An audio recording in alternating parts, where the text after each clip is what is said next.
Gəncə qrupundanam.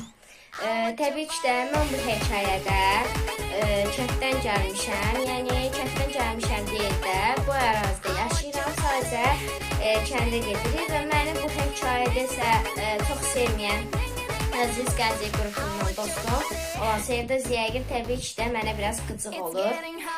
Ona görə də hələlik sağ olun, Mürayin qohumları hekayəsində görüşənədək. Salam, mən Gəncə qrupundan Gülab. Mən bu qrupu təbii ki də ancaq yatsam, hər dəqiqə yemək görsən yeyən birəm, yeyən biriyəm. Təbii ki də mən də burada ən yaxşı dostum isə Elnurdur.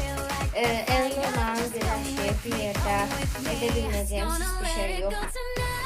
Salam, mən Elnur, Gəncə qrupunun plançısıyam. Plançı dedikdə, yəni ən çətin vəziyyətdə qalanda ən yaxşı planları qurub yerinə yetirən mənəm.